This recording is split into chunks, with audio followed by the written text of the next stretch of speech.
नमस्कार साथियों, मैं पंकज। हमारे इस यूट्यूब चैनल बुद्धम न्यूज़ में आपका स्वागत है। कल रंजीत सर लाइव आए थे और उसमें बहुत सारी बातें बताए भी थे, जिसमें दो प्रमुख बातें हैं। उस पर मैं आज चर्चा करना चाहूँगा इस वीडियो के माध्यम से। पहला, स्नातक आखिर 800 या 1500।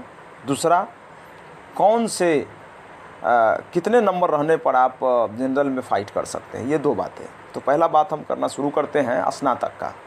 तो मैं आपको बता दूं कि स्नातक का आपको कहीं पे 800 से भाग करके चूँकि 800 पे परसेंटेज निकाल के दे दिया गया है और कहीं पे 1500। तो इसमें आप संशय में न रहें, इसमें आपका 1500 पर ही भाग होगा। अब कहिएगा कि आखिर क्यों? ये नोटिफिकेशन के अनुसार भी 1500 पर होगा। और दूसरा नंबर पॉइंट ये है कि 1500 पर होने के पीछे बहुत बड़ा कारण है, लॉजिक है। इस लॉजिक को आप लोग समझें। 6 to 8 में जो बहाली होती है, मान लीजिए कि किसी लड़के ने यदि मान लीजिए कि हिंदी ऑनर्स है उसका, मान के चलते हैं हम लोग, तो हिंदी ऑनर्स किया लड़का और आवेदन कर दिया वो सोशल साइंस के लिए। अब हिंदी ऑनर्स था, सोशल साइंस के लिए आवेदन किए हुए हैं। हिस्ट्री ऑनर्स था, कोई सब्सिडी में 200 हिंदी पढ़े हुए, वो हिंदी के लिए आवेदन किए हुए हैं।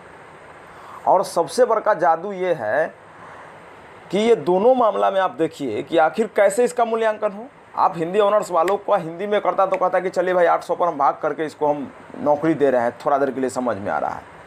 लेकिन आप ये समझिए कि कोई वैसा बंदा है, कोई ऐसा स्टूडेंट्स है जो कि 200 ही मात्र हिंदी पढ़ा है सब्सिडरी में, जिसको सहायक विषय बोलते हैं, MIL नहीं, नॉन हिंदी नहीं, यानी सब्सिडरी यानी सहायक विषय, उसको भी आप शिक्षक बना रहे हैं, बन रहा है अकॉर्डिंग टू नोटिफिकेशन। तो जब उसका मूल्यांकन आप जोड़ते हैं तो पता चलता है कि मान लीजिए कि लड़का हिस्ट्री ऑनर्स लिया है, उसका परसेंटेज का बहुत कम उठा, परसेंटेज उसका 50% रह गया। और कोई उसी में कोई ऐसा परसेंट ले लिया है जिसका कि कोई मान लीजिए कि फिजिक्स ऑनर्स ले लिया है, और फिजिक्स ऑनर्स वालों का बहुत ज़्यादा नंबर उठ गया है, थोड़ा देर के लिए मान के चलिए। तो उस समय आपको फिजिक्स, केमिस्ट्री, बायोलॉजी या हिस्ट्री, सिविक्स, ज्योग्राफी नहीं देखना है, आपको सीधे 1500 पर भाग करना है, जिससे कि सब्सिडरी सहायक विषय भी कंट्रोल में आ जाए और ऑनर्स सब्जेक्ट भी कंट्रोल में आ जाए। दूसरा नंबर पॉइंट, इसमें एक और लॉजिक है, आप लोग शायद जानते होंगे, जानते कैसे नहीं होंगे, आप लोग तो शिक्षा का माने जो भी ये अच्छी हब है, इसी में आप लोग हैं। चूँकि सभी साथी जो है से BEd और MEd से कम है नहीं, तो इसमें जानने वाली बात क्या है, बहुत सारे साथी आपके साथ जो आवेदन किए हैं वो पास कोर्स वाले हैं।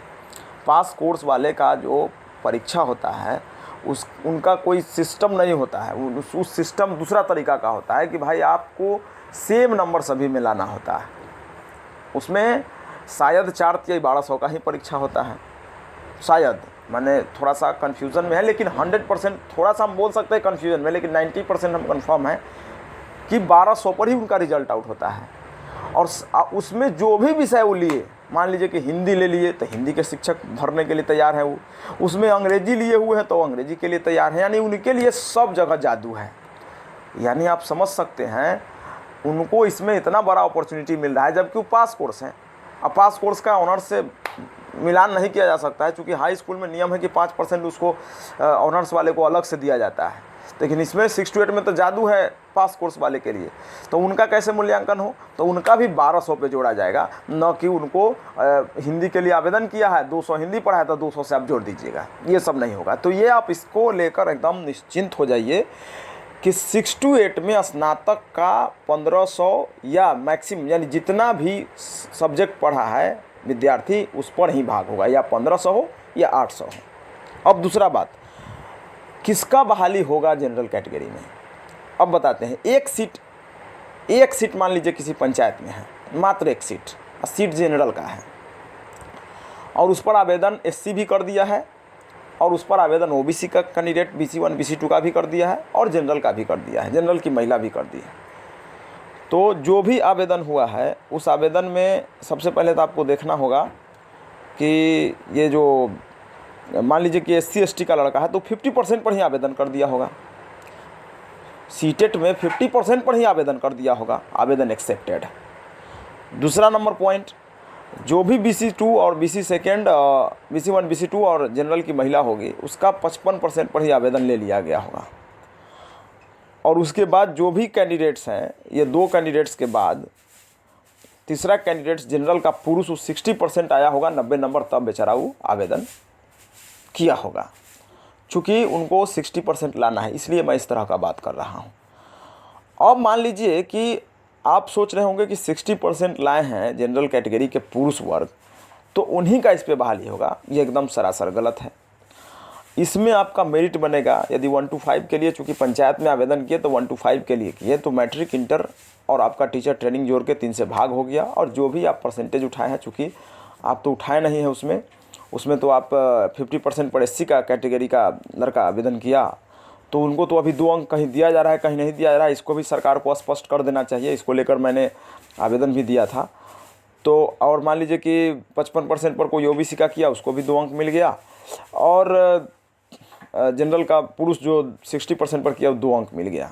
और टोटल मेधा अंक जो बना, मेधा अंक, वो पूरा मेधा अंक आपका बन गया, मान लीजिए कि जनरल वालों का, जनरल से ज़्यादा BC सेकेंड वालों का बन गया।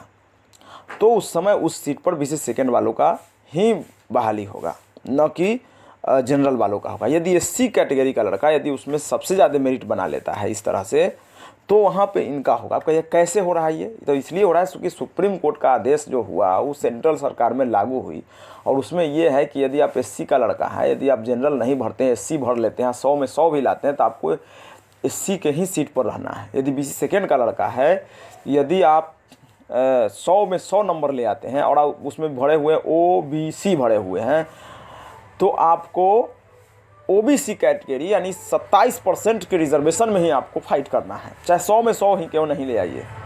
और जो भी जनरल कैटेगरी के लोग हैं, जो कि SC जनरल फॉरवर्ड हैं, उनको यदि वो जनरल, चूँकि जनरल है, जनरल भरे हैं, तो उनका संख्या लगभग पूरे भारत में जो भी है 15% हो या 16% हो, वो 50% पर फाइट करेंगे।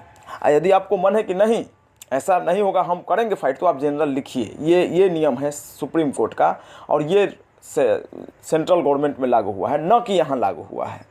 और यहाँ अभी 2012 का नियमावली है, इसमें नहीं, 110% लागू नहीं हुआ, इस तरह का बात है। माननीय रंजीत कुमार सर बोले भी हैं कि हम इस पर समझ लेते हैं, और ये मेरा थॉट है। कहीं कहीं पे ऐसा भी हुआ है, बहाली फॉर्म लेते समय कि जनरल का सीट था, वहाँ SC और ST का फॉर्म तक नहीं लिया जा रहा था। मैंने वहाँ पर फ़ोन किया और फॉर्म दिलवाने का काम किया है। चूँकि ये जो भी शिक्षक आपका फॉर्म लेते हैं वो एक शिक्षक हैं। नोटिफिकेशन के मतलब कि ये नहीं है कि भाई नोटिफिकेशन को पूरे अच्छे से रीड किए हुए हैं।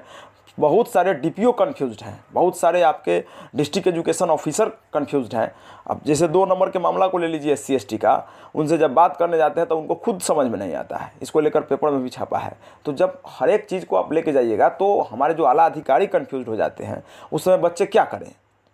तो ये दोनों बातें हैं, दोनों बात एकदम कन्फर्मली है, और इस बात को आप दिमाग में सेट कर लीजिए कि ऐसे ही होना है। यदि इसमें कोई नया नियम आता है तो 12 नियमावली को इधर उधर किया नहीं जा सकता है। EWS एक तो कि डायरेक्ट प्लस कर दिया गया है इसमें, लेकिन उसको करना अनुचित है। अब जो भी सरकार की तरफ से हो, अब उस पर हम लोगों को ध्यान देने की ज़रूरत है। धन्यवाद। यदि आपको किसी प्रकार का इसमें ये लगता है तो आप हमें कमेंट बॉक्स में, मेरा मोबाइल नंबर है, आप डायरेक्ट हमें फ़ोन कर सकते हैं। धन्यवाद।